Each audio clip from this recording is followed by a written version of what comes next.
Hello, what's up guys? Nandito po kami ngayon sa Oak Island and we're at the entrance. So the Oak Island is right over there. So we're just arrived here like 10 minutes ago. That's the Oak Island. Yeah, Yeah, that one. It's real. With the crane. You been there? I didn't go on it, but I was here before for a conference and they took us on. So yeah, so we're here right now and this is good guys. Woohoo!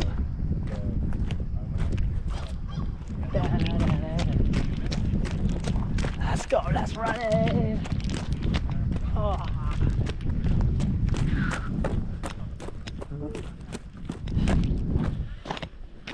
Napakaganda dito guys at napakasariwa ang hangin. Maaamoy mo talaga yung mga seaweeds na parang talagang nasa dagat ka talaga.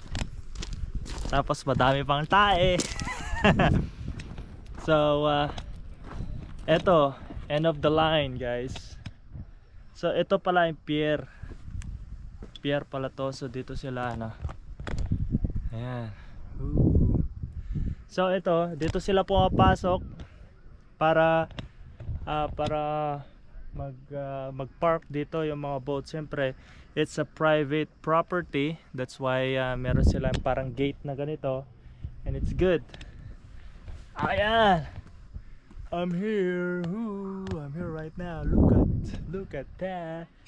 Baby boy. Ooh, yeah. Yeah. Diba guys? Woo! Thank you Lord.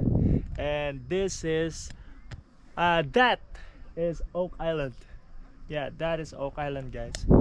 And ayan, so makikita nyo. Ayan, so makikita nyo guys, madaming boat dito at siguro may pagmamay-ari ng mga mayaman, which is good for them. Good for them guys. Ayan. Ayan, bababa na tayo. Okay. Alright. So gusto kong pumunta doon. Diyan. Tas yung island na yon guys. So gusto kong pumunta doon. Kaso kailangan na mag-book. Hindi ka makakapunta doon kung hindi ka mag-book. Bubuk. So yeah, oh, napakaganda guys. Wow. At yun nga, makita nyo sa likod ko guys, sobrang ganda, which is the God's creation. This is the real deal. Love nature. So ayan, so it's already 5:02 in the evening and di ko alam kung anong activity namin dito, which is siguro mag-hangout lang, magre-relax, which is good para hindi lang puro trabaho. And nandito kami ngayon para mag-relax.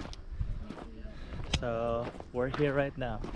And family and friends are here too, guys. Okay, this is your bracelet so you can. Hello po. Okay lang po. Ganda, no? Kaya nga po nakakaano. May wedding nga doon, no? Tara, magkiano Kakatapos na tayo. kaya nga eh. Pero ang reception nila Mari sa loob, grabe. Nakita na namin, no? Tapos yung mga guests. Thank you ate. Alright guys, so 8 o'clock merong. ayan, so napakalaking yate guys. So For sale, for sale. oh, for sale yan, bibilin ko na yan guys kung may pera ako. Pag manalo sa loto. Pero siguro sira na yan pag meron akong Mag-retire ka nga, hindi mo pa rin kaya yan.